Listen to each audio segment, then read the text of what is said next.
What is the most critical thing that you can do as parents for your children? That's the topic that we're going to address today on Flourish-Meant. I'm your host, Tina Yeager.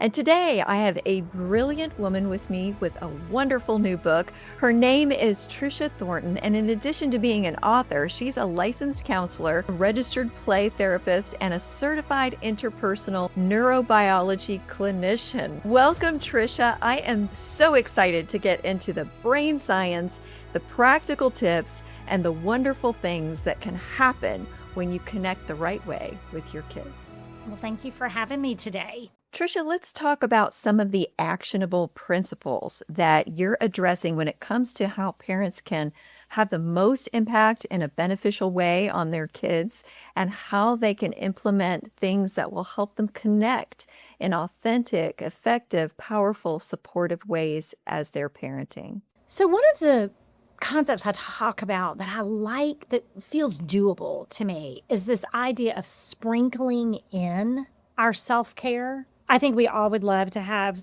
a week at the spa, but that is not possible. Even you wouldn't even mind an hour or 2 hours, but it's not always possible. But I guarantee you have 5 minutes here or 10 minutes here, maybe 3 minutes here.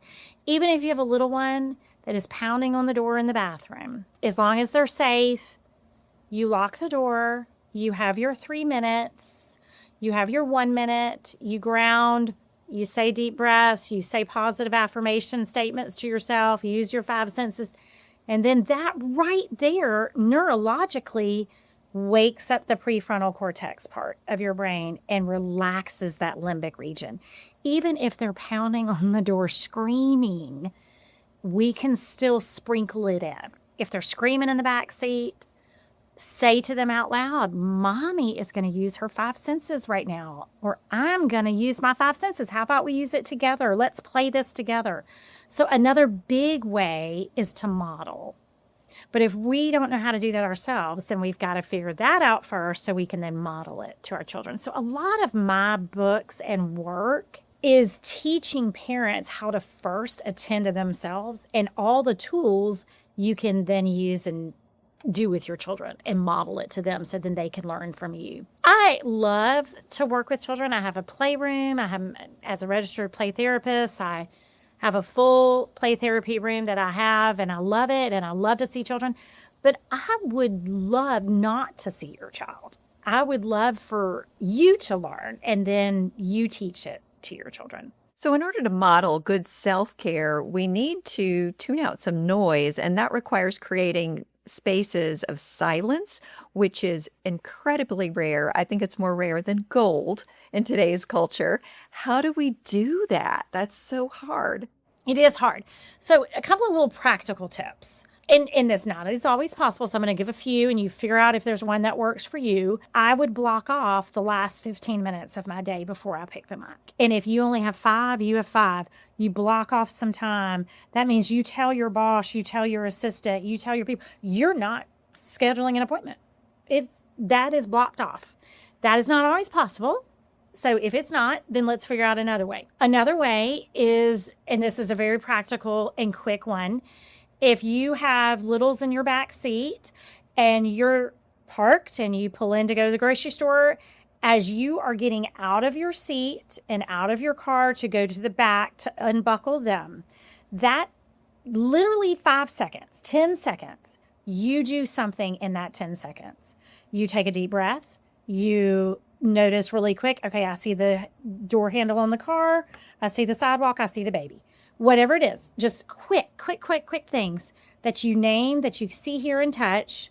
If you can only get 1 sense, great. But all of that intentional is waking up that upstairs brain, which is then relaxing you. So when the child is screaming, you're not triggered as much. And so that's another one. Another one is you're packing the lunches. You're filling the water bottles, you're folding the laundry, you're organizing the room, whatever it is. In those moments when you're even still doing, you can still be silent. You can be in a state of prayer. And I will say this, when I was a young mom, silence was actually scary for me because if I slowed down, then fears would raise up really fast. So it was really hard for me. It did not come natural for me to be silent. I had to teach myself, and I had to open myself up to be able to be silent. So for a while, I would play white noise or some worship instrumental music just so it wasn't so silent for me. And then now I've gotten a little bit better to actually have silence. And it's a beautiful thing. You can tune into what your body's saying, because our bodies are the biggest clues that God has given us. Our bodies are the wealth of information. So just sprinkle it in. And can you practically put silence into your day? I would love for every mom out there, every dad out there to wake up at 5 o'clock and have a full hour of quiet time. That would be lovely. But that's sometimes not always possible, especially if your littles have run into the bed in the middle of the night. So, sometimes it just is not possible. So how can we do that in really practical ways? And there are ways to do it. In addition to silence, what are some of the other principles? You have 7 in your book. So silence is the first. Listening, which to me kind of go hand in hand, silence and listening. It's hard to listen when there's a lot of noise.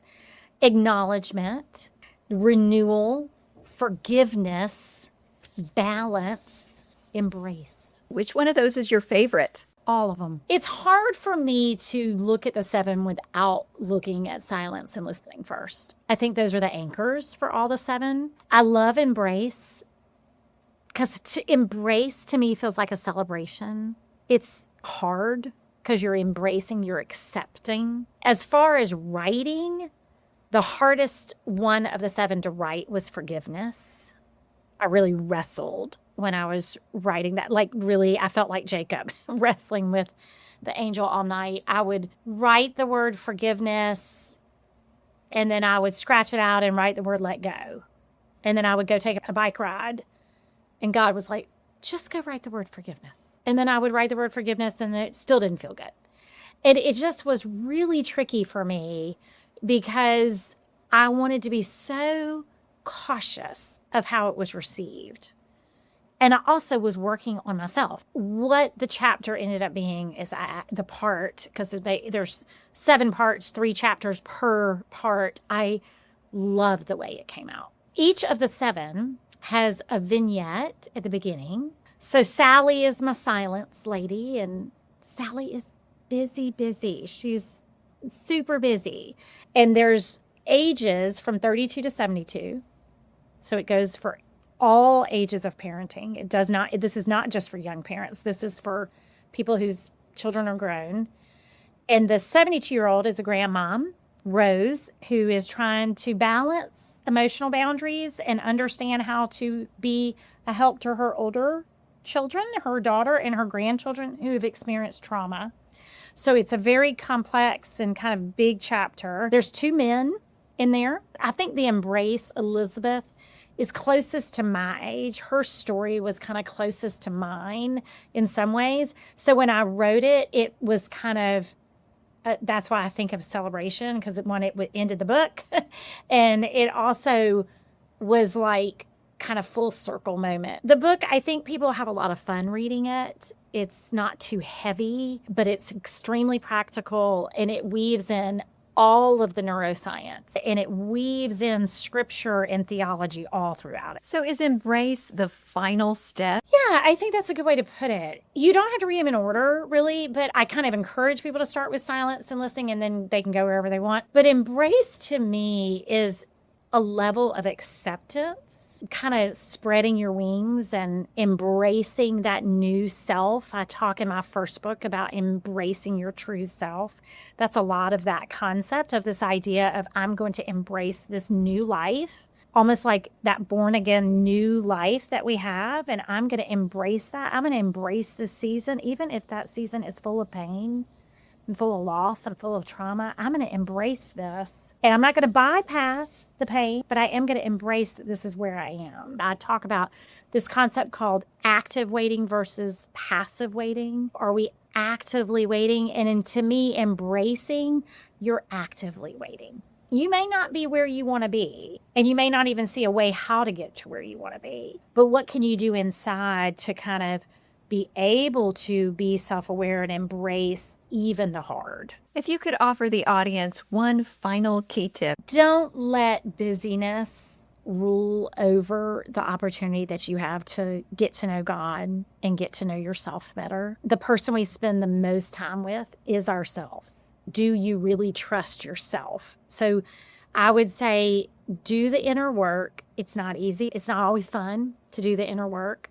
But if you can do the inner work at any stage of parenting, if you're 75 and listening to this, it's never too late to do the inner work. I work with people in their 80s and know of clients that have been in their 90s. It's never too late to repair the ruptures. That's part of parenting. It's all about rupture and repair.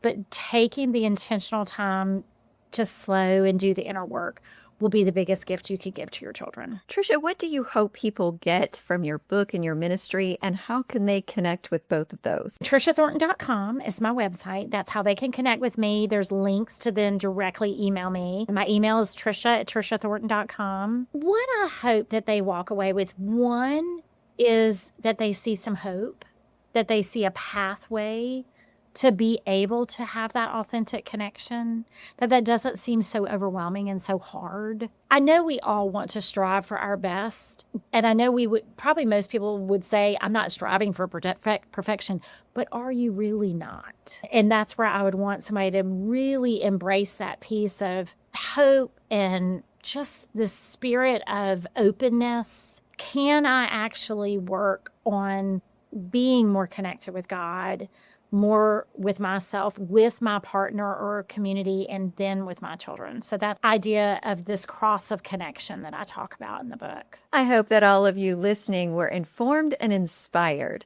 to make powerful, beneficial connections with your kids and with yourself. And of course, I also hope that you will come back for the next episode of Flourish-Meant.